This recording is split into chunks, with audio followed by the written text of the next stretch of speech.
I went through one of my best time in life in the Senate, and also went through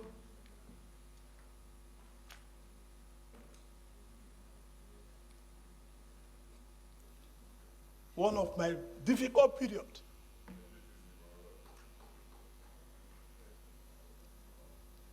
Also in this Senate. Before I came to the Senate, before I came into politics, I can buy anything body can buy. I'm not a thief. Those that put me in prison know the reason they put me in prison. They took over all my businesses and want to kill me. But I survived it. I'm in the Senate with you people. It's not the end to what we have done. It's not the end to United Nigeria. It's not the end to Brothers Keeper. But these senators I called were with me. I never lacked. When the PDP that I was governor for 2 terms was being formed, I brought every money they used in forming that party. Every penny in 1997 and 98. And I later became a thief. And people I gave transport money from my house in VI became angels. This is what Nigeria represents. I want to thank my colleagues for giving me these 4 years of uninterrupted support. Because this country is not fair to so many of us. I built this country, I employed 30,800 workers. People employing nobody, and nobody asked them their source of wealth. I have 3 factories in Lagos, Nigeria. I have 2 factories in Ota, build manufacturing. I have 3 factories in Aba, manufacturing, and I'm a thief. And people that cannot explain where their source of wealth come from, they are not thieves. I leave everything in the hands of God. May God be the judge. Thank you very much, Chief Whip. All the police officers that were killed. Oh, no, not because they were mentioned in the court. The court never mentioned 30,000 something Igbos that were killed. The court never mentioned about people that lost their business and run away from their villages. It's not something, I don't let me to go emotional here, because it's not something anybody can discuss. A lot of Igbos were killed, Chong. A lot of Igbos were killed. If you don't know it today, let Igbos stop being emotional. I want us to settle down and go on our knees and find a way that the man can be released. It's part of my job to do it. And nobody should question the decision of Justice Omotosho, because Justice Omotosho's question is the judgment of the court. Once the court says, what we should start looking now, the Kalu people are going to appellate court, and we are using the political sides to solve the problem. I've told you several times on this show that people, Nigeria hate themselves. The hatred in this country is so much. Nobody, we are not nationalistic for people to say, I love Nigeria. Nobody loves Nigeria. And unless we come back to the ethos and to the reorientation of loving Nigeria, it's going to be a very difficult period to live, Sean. But some of you boast when you are campaigning that you can get the job done. You are the best. We are doing the job. We are doing the job. But your best seems not to be enough. We are doing the job. Nigerians don't feel secure, Senator. People like you are sabotaging it. How am I sabotaging it? Because of what you do. You are the ones who boasted that you can get the job done. Now get the job done. We are doing the job. We are doing the job. Your party have told Nigerians that you can do better than the other political parties. The sabotage you are after is the problem that we're having. Senator, I don't understand what you're talking about. You better understand. Why are you passing the box, Senator? You are the politician. You campaign with your political party. Listen to me. Your party has the majority in the National Assembly. My job, our job as a Senate, as National Assembly, is to make law and pass to the executive. And we have never failed in making those laws. The majority political party in Nigeria who promise security of Nigeria, you don't want to accept tonight that your party has failed to Nigeria? People like you who aid people to hire people to destabilize Nigeria, you don't know how to stop it. Senator. And you are blaming the senator that only... I'm asking you. No, I'm also asking your political party, APC, promised Nigerian security. Has your party provided that security to Nigeria? Nigeria... Would you accept failure of the political party today? Can you remember where we are before we took over? Do you know the statistics of insecurity? No, do you know where we are? Were you living in Abuja before? The Catholic Church here in Massacre were being bombed. Everything were being bombed. Boko Haram took over all the Borno State. But it's just in few tiny places. These people are coming to hit and run away. We are getting to the end of it. Before, they took a whole village, a whole town. But now they are just doing a sniper job. They come, shoot, and run away. They cannot stay there any longer. Remember, this Boko Haram took almost all over Northeast, took almost all Northwest. But they are now being pushed away with all effort of the federal government of Nigeria and some of the state governors. So Kebbi is under attack, Katsina is under attack, Sokoto is under attack. These are hit and run. Not Central, Kwara, Kogi, Benue, Nasarawa. These are hit and run. These people are hitting and running away. Unlike before, they took over Borno State, entire Borno. Are we incapable of securing this nation? We are not incapable, but we are working with the sabotage, both internationally operated and locally operated, as so much. I ask you, Senator, now that Nnamdi Kanu has been sentenced to life imprisonment, how do you assess the verdict of the court, legally, politically, and morally? Well, Shaw, I want to use two theories, like I told you before in this show, that I wouldn't like to talk about those issues, but I want to use two theories that are profounded by two Nigerians just in the last 48 hours. One was Bianca Ojukwu, Mrs. Bianca Ojukwu. Secondly, was that theory of mascot Kalu, who happens to be my younger brother. Their theories are perfect. It's not time for noise making. It's not time for fighting. It's a time for reflecting, sober reflection, as if I may say that. If I want to take you to memory lane, mind you, we advise few of us, James Ibori, few of us advise President Yaradua, Saraki, and President Yaradua agreed to go to amnesty in Niger Delta. Let me tell you, when we focus solely on Nnamdi Kalu, we have to solve this problem holistically. Because there are over 30,000 Igbos that were killed. People that have their shop had no shops. People lost their businesses. I used to sell my products in manufactured products, manufactured products in Abia, in Aba. I know what the numbers were. And people are just talking about soldiers killed and all the rest of them. There are many people that lost their jobs. There are many people that lost their shops. There are over 30-something thousand Igbos that were killed in this process, and nobody talks about them. The problem of Nnamdi Kanu is what we need to solve. Political process. Not so longer like Biaka Ojukwu and Mascot Kalu profounded, I saw in the news, that they should stop the noise, they should focus on the settlement with the federal government. Let me tell you, I have been working with the federal government of Nigeria on how to solve this issue. And nobody should question the decision of Justice Omotosho, because Justice Omotosho's question is a judgment of the court. Once the court says, what we should start looking now, the kind of people are going to appellate court, and we are using the political sides to solve the problem, because this is the area I know. I'll be contacting the Attorney General to advise the President, to advise people who are concerned on how we solve this problem. If you want, I can take you to memory lane. If I want to take you to memory lane, when I wanted to join the APC in 2016, may he so rest in peace, President Buhari, with his Minister of Justice and with the Director of SSS, they found a way and supported, because I told them I won't join the party if the card is not released on bail to face trial. If I cannot tell you, if you say you ask people to keep people, you must face trial.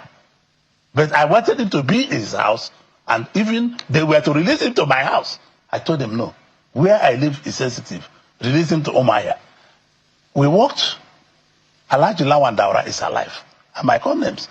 Malami is alive. They all helped to make sure that he was released on bail. I can't go further. I know the pressure. May he so rest in peace. I know the pressure I personally put on President Buhari before he was released in April 2017.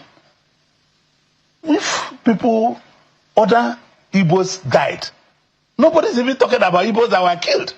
Nobody's talking about people that own shops that are no longer working. I have my mother's friend that has a rice shop. The woman who owed my mother about 4.2 million naira. They ransacked the whole shops and the woman went bankrupt. And nobody talks about it. Or the police officers that were killed. Oh, no, because they were mentioned in the court.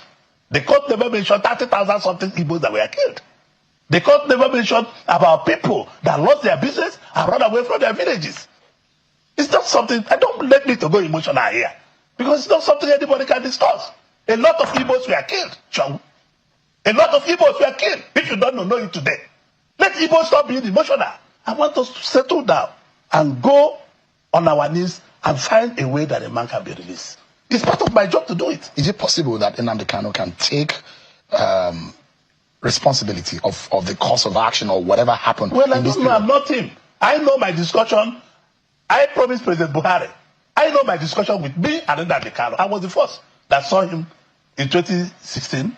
I was the first that saw him when he came from Kenya. I know my discussion with him. The DSS are there. I had my discussion with him. Remember, I own the Sun newspaper. On 4 occasions, President Buhari wanted to prescribe Sun newspaper, that the only newspaper that are supporting Nnamdi Kanu. I'm the owner. It's not owned by Igbos. But I told the journalists that work in Sun newspaper that Sun is a public trust. Write what you see. Because the federal government then wanted Sun to stop putting Nnamdi Kanu on the front page of the paper. I'm not for against anybody. I'm for true free press for anybody. The press must be free. Without Louis Audio is your colleague. When he left as the Sun editor for 5 years, he wrote at the back of the Nation, when he went to be editor of one of the title of the Nation newspaper, that Orji is the best publisher I have seen. I never asked him to subtract. If you ask Femi Adesina, he will tell you the same thing. If you ask Eric Osage, Tony Oyima, all the people, so recipes, they will tell you, I have never interfered on the newspaper. Give me a moment. Orji Kanu was convicted for fraud. He defrauded the people of Abia State. The money that was meant for the state, Orji Kanu, he took the money became his and became family fund instead of state fund. He has come out now to tell us that Odumegwu Ojukwu vividly told him that they should drop every agitation about Biafra, that he's hands up. I am going to show you people this video. Where Nnamdi Kanu said that Orji Kanu came to him. That was when his parents were still alive. I have the video. They are still alive. He came. He told them that they should drop every agitation, that he should not go further, to fight for Biafra. But he said no. Even his parents said no, that they will fight for Biafra because Ojukwu started it. We all know that Ojukwu, he was the leader of Biafra, IPOB. Of course, they said even if to take their last breath, that they would do it. That's why you see that Nnamdi Kanu does not want to drop that agitation. He will make sure that he achieves it. He is fighting for it, and he must surely get it. The ancestors are with him. Why I'm putting more light on this, please. Why is Orji Kanu so angry? Why did he hate Nnamdi Kanu so much? Because if we say it, with the video I'm going to play, you will see that everything that concerns Nnamdi Kanu, Orji Kanu does not want to hear it. That was why when they interviewed him in channel, Shehu interviewed him. Okay, in the case of Nnamdi Kanu, what do you think? As he has been sentenced to life imprisonment, what is your take? That this man was like, okay, he deserves it. That nobody should cry for him. That why should people be panicking, be thinking about Nnamdi Kanu? It is a sin that he must face. That he begin to bring out past, what IPOP has done in the past, that affected him, affected people of Abia State, affected people of Imo State, the way they destroyed and the way they buy people. That he has every right to be jailed. He has every right to be sentenced. That if they must fight for Nnamdi Kanu, if they must fight for justice for him, that they should equally fight for justice for those people that IPOB buy their life. And I tell myself, your brother, Nnamdi Kanu, listen to Ojukwu. He said even if billion Biafrans are killed, that Biafra will still consist. He said that is a great achievement, that Biafra, they will fight Biafra from beginning to the end till they get result. Ngwa, watch the video. And I said before I speak to them, I also give my conditions, which I know they couldn't meet. It's not possible for them to meet it. And I did it deliberately. I didn't want to speak to them. They sent Orji of Kalu to come to me. First to my parents. My father said no. My mother said no. That where I stand is where they stand, in life or in death. And they came to prison. I was even from DSS dungeon. The promises came. The vice president. Anything you want. You have a very beautiful wife. You better go and enjoy her than being in prison. Wow. Anything you want. And I said no. That what I want is a referendum to determine if you good people want to be part of the zoo or part of Nigeria or part of Biafra. Choose one, zoo or Biafra. They said no. And Sibajo tried to make contact. When I came out, I don't know if I've told this story before actually. And Ohaneze hijacked it. I went to see Niawode in his house. We sat down, had lunch together. And I told him what my conditions were to lift the boycott in Anambra State, which they couldn't meet. And I said to Nwodo very simply, go to Abuja and tell these people that these are what our people are asking for. I said to him, go and bring us something. Not for me, for everybody. He went there and started negotiating for a ministerial position for one of the children. I'm telling you, one of them is fact, ask him. Somebody asked him, but you people are being called to Asorok because of Nnamdi Kanu. Why didn't you tell him that you're going to Asorok? He said it is for Igbo leaders. And once the powers that be knew that he hadn't IPOB support, they just gave them 5 million naira for transport and dismissed them.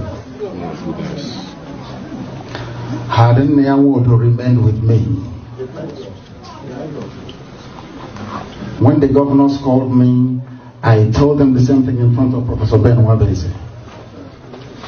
They said, oh, but Nwodo, Soludo, Brahman is upstairs. Do I want them to come? I said, no. Government House, Enugu. The former DSS director came with his bags of money in euros, in white sacks to bribe. Ask anybody working in Government House in Enugu. I said, no, I don't want to see them. Not because I want to be the only cock crowing, no. Because of consistency. Can you last? When you're tempted, are you going to succumb? Can you sustain this very effort we're making? So they have come. And I gave them my conditions which they can never meet. Open Warri Seaport, open Iguacha Seaport, open Calabar Seaport. Make Enugu an international airport where we can fly to US and come in at will. Build Iguacha Enugu Onitsha Enugu Express Road. Complete second Niger Bridge.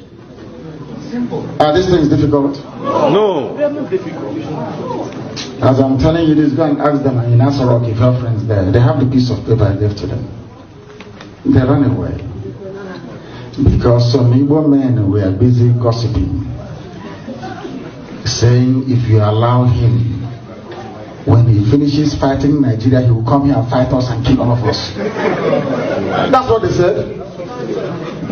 And you know one other thing they said? They told every Igbo billionaire around the world that nobody should give me one dime. Ask them that if you give Nnamdi Kanu money, he will go and buy weapons. That nobody should give me anything.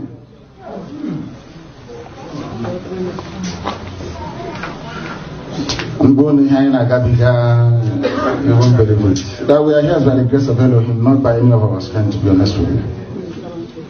Any day we are serious, the world will know. How do you want Canada to regard the Biafra referendum or even USA? The people that the ambassador knows are the governors or maybe Hanese. Did you people not hear that British government went to Biafra land when I was in prison? Oh my goodness. The British High Commissioner was touring everywhere. When they wanted to kill me, went to Obi of Onitsha and asked him, what do we do to Nnamdi Kanu? That one said you can kill him if you want.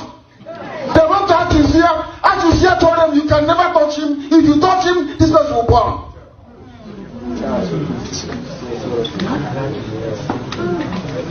How many times has the US government been to Enugu? They go to Ohaneze. I don't want to say. They went to Ohaneze and the governor. They asked them, what do you want? Oh, leave those rascals, leave them. Miscreants. We want restructuring. What they're asking for is untenable. But the same man said if there is no restructuring, they'll join IPOB to do Biafra, isn't it?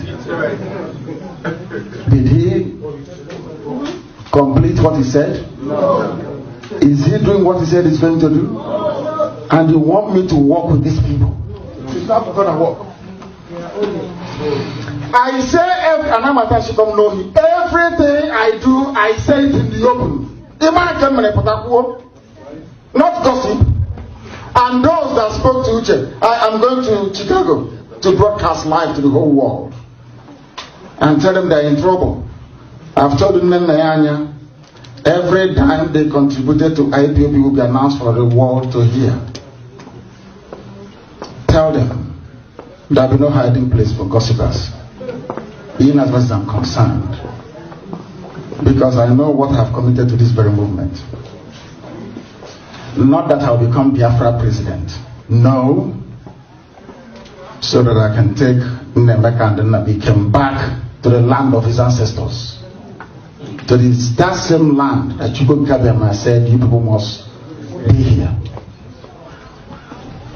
And then my wife, Mariano, I'm fighting for Biafra that we may be free. Thank you. In the long term, we have achieved quite a lot, no matter what one says. Indeed, if the 14 million people Biafrans are killed, the notion of Biafra will persist till the end of time. That is an achievement. And I think, too, in the negative side, I think Africa already is a better continent as a result of the experience and the fact of Biafra that we have contributed. There are a number of things one could mention. The fact is that the mere existence of Biafra is an achievement. But if the tide of the war turns sharply against you, how far are you prepared to go before you surrender? I don't think anybody in Biafra contemplates anything like surrender. No. It would not be that. I think probably it would be a question of, right, this is the end. How do we do it in the best way? But you are nevertheless saying, are you not, that if your people said to you, Commander-in-Chief, we want to throw in the sponge, we want to surrender? I have no alternative. Once they say that, I have no alternative. If Biafra is eventually defeated, and defeated while you haven't been recognized, is there not a chance that history will look back upon you and say you've been an irresponsible leader, you've led people to the slaughterhouse and really didn't gain anything out of it? It is possible. There are so many ignorant commentary being pushed out on, under the cloak of intellectualism, but I know my duty to my people. I feel this intensely. I am absolutely certain of one thing, and that is that when all this is considered, at any time, at any stage in the conflict, or when the whole struggle is being considered, the only right judgment would be a man doing his duty to his people. If that is all that is said, I am completely satisfied. That is all really I want.